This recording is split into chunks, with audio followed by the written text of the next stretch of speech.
أعوذ بالله من الشيطان الرجيم بسم الله الرحمن الرحيم رب اشرح لي صدري ويسر لي أمري واحلل عقدة من لساني يفقهوا قولي آمین یا رب العالمین۔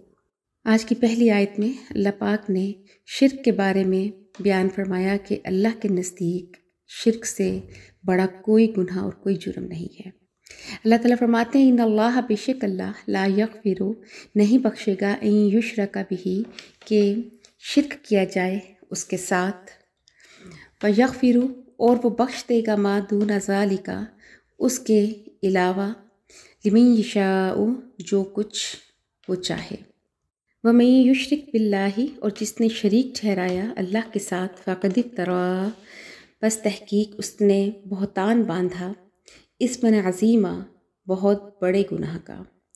اس آیت میں اللہ پاک نے کہا ما دون ذالک کہ شرک کے علاوہ مطلب جو بھی گناہ ہوں گے اللہ ان کو معاف کرنے کا اختیار رکھتے ہیں، مگر یہ نہ سمجھیں کہ پھر باقی گناہوں کی خیر ہے، مگر امید دلائی جا رہی ہے کہ اگر آپ جب اللہ کے حضور پیش ہوں گے، اگر آپ نے کچھ گناہوں کی توبہ نہیں کی تو ان کو بھی اللہ معاف کرنے کا اختیار رکھتے ہیں، اللہ کے ہاں اس کا امکان موجود ہے، لیکن شرک کا کوئی امکان نہیں، لیکن اس کے لیے شرک کو سمجھنا بہت ضروری ہے۔ آپ صلی اللہ علیہ وآلہ وسلم سے کسی نے سوال کیا کہ یا رسول اللہ یہ بتائیں کہ سب سے بڑا گناہ کون سا ہے؟ تو آپ صلی اللہ علیہ وآلہ وسلم نے فرمایا یہ کہ تم اللہ کا شریک ٹھہراؤ کسی کو، حالانکہ اللہ نے تمہیں پیدا کیا ہے۔ اس کے بعد پوچھا گیا کہ یا رسول اللہ شرک کے بعد کون سا گناہ بہت بڑا ہے؟ تو اللہ کے رسول نے فرمایا کہ حقوق العباد میں والدین کی نافرمانی بہت بڑا گناہ ہے۔ آگے ہے الم تری الی الذین کیا نہیں دیکھا تو نے ان لوگوں کی طرف یزکون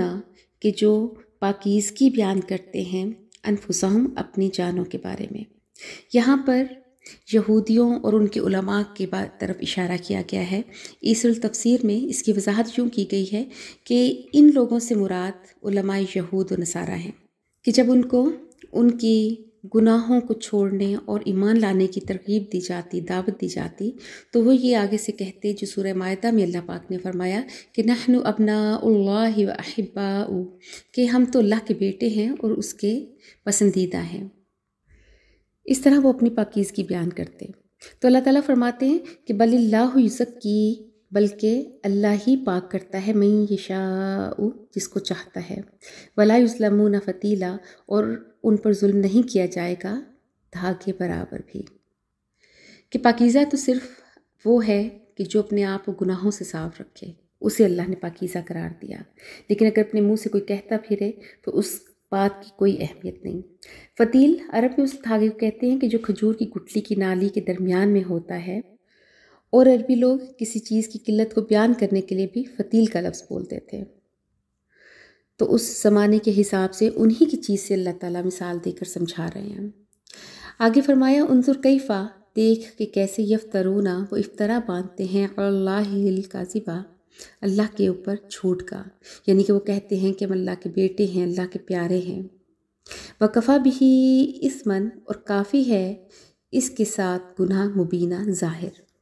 یعنی کہ یہ صاف گناہ ہے کہ اللہ کے پیغمبروں کو اور نیک بندوں کو یہ بے دردی کے ساتھ شہید کرتے، اللہ کے دین کو ٹھکراتے، پیغمبروں کی تعلیم کا انکار کرتے، اور پھر یہ کہیں خود کو کہ ہم اللہ کے بیٹے اور محبوب ہیں، تو یہ سراسر اللہ پر جھوٹ باندھنا ہے۔ اگلی آیت کے بارے میں حضرت ابن عباس سے روایت ہے کہ وہ یہ کہتے ہیں کہ یہ آیت کعب بن اشرف کے بارے میں نازل ہوئی۔ علامہ محمود آلوسی رحمہ اللہ نے لکھا کہ کعب بن اشرف یہود کے ایک گروہ کے ساتھ غزوہ احد کے بعد مکہ کی طرف گیا تاکہ قریش مکہ کے ساتھ آپ صلی اللہ علیہ وآلہ وسلم کے خلاف کوئی عہد و پیمان باندھیں اور اس عہد کو توڑ ڈالیں جو ان کے اور آپ صلی اللہ علیہ وآلہ وسلم کے درمیان تھا۔ کعب بن اشرف ابو سفیان کا مہمان بنا اور اس نے بڑی خاطر مدارت کی، دوسرے یہودی قریش کے گھروں میں ٹھہر گئے۔ اہل مکہ نے انہیں کہا کہ تم بھی اہل کتاب ہو اور محمد صلی اللہ علیہ وآلہ وسلم بھی کتاب والے ہیں، مگر وہ تمہارے اس طریقے کو نہیں مانتے، تو اگر تم پسند کرو تو ہم تمہارے ساتھ چلتے ہیں اور ان دو بتوں کو سجدہ کرو اور ان پر ایمان لے آؤ۔ کعب بن اشرف نے کہا کہ اے مکے والو 30 آدمی تمہارے آئیں اور 30 ہم میں سے ہوں، ہم اپنے خانہ کعبہ کے ساتھ چمٹ کر خانہ کعبہ کے رب سے یہ عہد و پیمان باندھتے ہیں کہ ہم محمد صلی اللہ علیہ وآلہ وسلم کو قتل کرنے کی کوشش کریں گے۔ چنانچہ انہوں نے ایسے ہی کہا۔ جب وہ اس عمل سے فارغ ہوئے تو ابو سفیان نے کعب سے کہا کہ تو کتاب پڑھتا ہے، جانتا ہے ہم ان پڑھ لوگ ہیں، تو بتاؤ کہ ہم میں اور محمد صلی اللہ علیہ وآلہ وسلم میں کون زیادہ راہ ہدایت پر ہے، اور ہم میں اور محمد صلی اللہ علیہ وآلہ وسلم میں کون زیادہ حق کے قریب ہے؟ تو کعب نے کہا کہ تم مجھ پر اپنا دین پیش کرو۔ تفسیر ابن کثیر میں ہے کہ ابو سفیان نے کہا ہمارا دین یہ ہے کہ ہم صلہ رحمی کرتے ہیں، ہم حاجیوں کے لیے اونٹ ذبح کرتے ہیں، قیدیوں کو چھڑواتے ہیں، حاجیوں کو پانی پلاتے ہیں۔ محمد صلی اللہ علیہ وآلہ وسلم تو اپنے باپ دادا کے دین میں پھوٹ ڈالنے والے ہیں، رشتہ داری کو کاٹتے ہیں، اور ان کی پیروی کرنے والے وہ لوگ جو بنی غفار سے ہیں وہ حاجیوں کو لوٹتے تھے۔ تو بتاؤ کہ ہم بہتر ہیں یا وہ بہتر ہیں؟ تفسیر روح المعانی میں مکہ والوں کے یہ الفاظ موجود ہیں کہ ہمارا دین پرانا ہے، ان کا دین نیا ہے۔ یہ سن کر کعب بن اشرف نے قسم کھائی اور کہا محمد صلی اللہ علیہ وآلہ وسلم کے دین سے زیادہ ہدایت والا دین تمہارا ہے۔ اس پر اللہ نے پھر یہ آیت نازل فرمائی، اور مفسرین کرام نے لکھا ہے روح المعانی میں کہ اس آیت میں جبت سے مراد کعب بن اشرف اور طاغوت سے مراد شیاطین ہیں۔ تو اس ضمن میں اللہ پاک فرماتے ہیں کہ الم تری الی الذین، کیا نہیں دیکھا تو نے ان لوگوں کو اوتوا نصیبا کہ جن کو دیا گیا حصہ من الکتابی کتاب میں سے، یؤمنون وہ ایمان لاتے ہیں بالجبت جبت پر، والطاغوت اور طاغوت پر، ویقولون اور کہتے ہیں للذین کفروا ان لوگوں سے جو کافر ہیں، ہؤلاء اہدی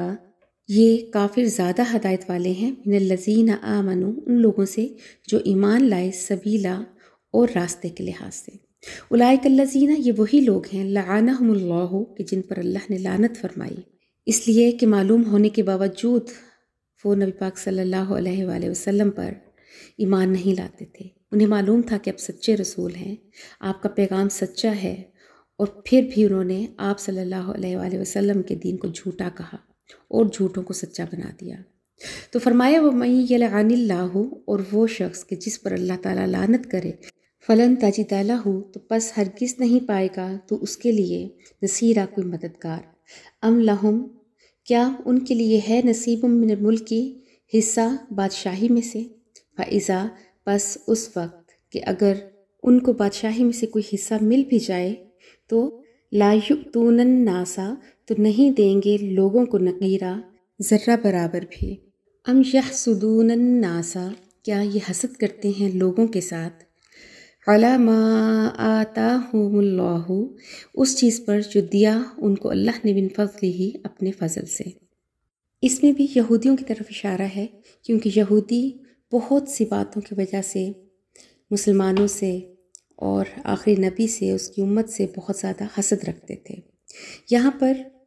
علامہ فخر الدین رازی اپنی تفسیر میں لکھتے ہیں یہاں ناس سے مراد دو قول ہیں۔ حضرت ابن عباس بھی کہتے ہیں کہ اس سے مراد آپ صلی اللہ علیہ وآلہ وسلم ہیں، اور دوسرا قول یہ ہے کہ اس سے مراد آپ صلی اللہ علیہ وآلہ وسلم اور ان کے ایمان والے ساتھی ہیں۔ ان کے حسد کی کافی ساری وجہیں تھیں۔ ایک تو یہ کہ نبوت اور قرآن امیین میں کیوں بھیج دیا گیا، بنو اسماعیل میں کیوں نبوت آئی، اور قرآن ان کی ہی زبان میں کیوں نازل ہوا، اور ایک مسئلہ کثرت ازواج کا بھی تھا کہ آپ صلی اللہ علیہ وآلہ وسلم کی کل 11 بیویاں اور 2 لونڈیاں تھیں۔ تو یہ نبوت، یہ قرآن کا نازل ہونا، یہ سب اللہ کا فضل ہے، اللہ کا اختیار ہے کہ جس کو چاہے دے، اور کثرت ازواج میں بھی اللہ کی بہت ساری حکمتیں پوشیدہ تھیں کہ بہت سارے ایسے مسائل ہیں کہ جن کا تعلق محض عورتوں کے ساتھ ہے، اور وہ مسائل ایسے ہیں کہ جن پر نماز، روزہ، طواف موقوف ہے، اور وہ مسائل ایک عورت سے ہی پوچھ سکتی ہے۔ تو اس طرح آپ کے ازواج نے دین کو بہت بہترین طریقے سے، جس میں بالخصوص حضرت عائشہ کا بہت زیادہ قابل ذکر نام ہے کہ انہوں نے کام آگے پھیلایا، عورتوں کو دین سمجھایا۔ اور جبکہ یہودیوں کی کتاب میں لکھا ہوا ہے کہ حضرت داؤد اور حضرت سلیمان کی بھی بہت ساری بیویاں تھیں، تو یہ اعتراض یہودیوں کا نہیں بنتا، اور اس طرح کے اعتراضات وہ صرف اور صرف اپنے حسد کی وجہ سے کرتے تھے۔ تو اللہ تعالیٰ فرماتے ہیں کہ ام یحسدون الناس علی ما آتاہم اللہ من فضلہ فقد آتینا، پس تحقیق دی ہم نے آل ابراہیم الکتابہ، آل ابراہیم کو کتاب، والحکمت اور دانائی، وآتیناہم اور دیا ہم نے ان کو ملک عظیمہ، بہت بڑی بادشاہت۔ اسی طرح یوسف علیہ السلام کو بھی اللہ نے بادشاہی دی، حضرت داؤد علیہ السلام کو بھی۔ تو جب انسان کسی سے حسد میں مبتلا ہوتا ہے تو پھر اس کی ہر چیز پر وہ اعتراض کرتا ہے، اور یہی حال یہودیوں کا ہے۔ تو اللہ تعالیٰ نے جب ان کو اتنے انعامات دیے تو کچھ تو ان میں سے صحیح راستے پر رہے اور کچھ اس میں سے بھٹک گئے۔ تو اس کے بارے میں اللہ تعالیٰ فرماتے ہیں فَمِنْهُمْ مَنْ، بس بعض ان میں سے وہ ہیں جو آمَنَ بِهِ، ایمان لائے اس پر، وَمِنْهُمْ اور بعض ان میں سے وہ ہیں مَنْ صَدَّ عَنْهُ کہ جنہوں نے اعراض کیا۔ یہ کہ یہودی اور عیسائیوں میں سب لوگ برے بھی نہیں تھے، کچھ لوگ ایسے تھے جو نبی صلی اللہ علیہ وآلہ وسلم پر ایمان لے آئے تھے، لیکن جو لوگ نہیں لائے تھے تو ان کے لیے اللہ نے کہا وَكَفَى بِجَهَنَّمَ سَعِيرًا، اور کافی ہے جہنم بھڑکتی ہوئی آگ۔ سعیرہ کے معنی ہے شعلہ مارنے والی آگ۔ ان الذین کافروا، بے شک وہ لوگ جنہوں نے انکار کیا بھی آیاتنا، ہماری آیات کا، سوف نصلیہم نارا، ان قریب ہم ان کو داخل کریں گے آگ میں، کلما ناضجت اور جب جل جائیں گے، جلودہم ان کے چمڑے، بدلناہم جلودن تو بدل دیں گے ہم ان کے لیے ان کے چمڑوں کو، غیرہا دوسروں سے، یعنی کہ جب اس کی کھال جل جائے گی تو اس کو فوراً دوسری نئی کھال پہنا دی جائے گی، کیونکہ لیذوقوا العذاب، تاکہ وہ چکھیں عذاب۔ ان اللہ کان، اور ہے اللہ، عزیز حکیمہ، غالب حکمت والا، کہ اللہ تعالیٰ کے مقابلے میں کوئی غلبہ حاصل نہیں کر سکتا، اور ہر کام میں اللہ کی کوئی نہ کوئی حکمت پوشیدہ ہے۔ شروع میں ہم نے شرک کے بارے میں ذکر کیا تھا۔ شرک کو سمجھنا بہت ضروری ہے۔ شرک کی کئی صورتیں ہوتی ہیں، جیسے شرک کی ایک صورت یہ ہے کہ جس طرح اللہ کی ذات واجب الوجود ہے، اس طرح کوئی اور ذات تسلیم کی جائے۔ دوسری صورت یہ ہے کہ اللہ کی صفات میں کسی کو شریک مانا جائے، جیسے غیب کا علم، یا حاضر ناظر، یا مختار کل، یا رزق دینے والا، زندہ کرنے والا، مارنے والا، یہ خالصتاً اللہ کے اوصاف ہیں اور ہمیشہ اسی کے اوصاف رہیں گے۔ لیکن جو اللہ کے سوا یہ چیزیں یا یہ امیدیں کسی پیغمبر یا کسی ولی یا کسی بزرگ سے اگر باندھ لیتا ہے تو یہ بھی شرک ہے۔ تیسری صورت شرک کی یہ ہے کہ اللہ کے افعال میں کسی کو شریک ٹھہرایا جائے، مثلاً کسی کو عزت دینا، کسی کو ذلیل کرنا، صحت یا بیماری، یہ تمام اللہ کے افعال ہیں۔ اگر ہم ان امیدوں کو، اگر یہ سب امید ہم کسی دنیاوی شخص سے، کسی اور ہستی سے باندھ لیتے ہیں تو یہ بھی شرک ہے۔ تو ہم سب کو خود اپنا اپنا محاسبہ کرنا چاہیے کہ کہیں ہم کسی طریقے سے کسی شرک میں مبتلا نہیں ہیں، کہ ہم یہ سمجھیں کہ صحت دینے والا اللہ نہیں کوئی اور ہے،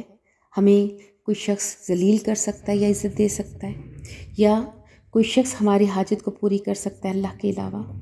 تو اگر ہم ہر دم اگر اپنا محاسبہ کرتے رہیں تو یقین مانیں کہ اللہ کے خوف کے علاوہ ہم پر کوئی خوف مسلط نہیں ہو سکتا۔ تو اللہ پاک ہمیں شرک سے پاک کرے اور ہمارے آنے والی نسلوں کو بھی۔ وآخر دعوانا ان الحمد للہ رب العالمین۔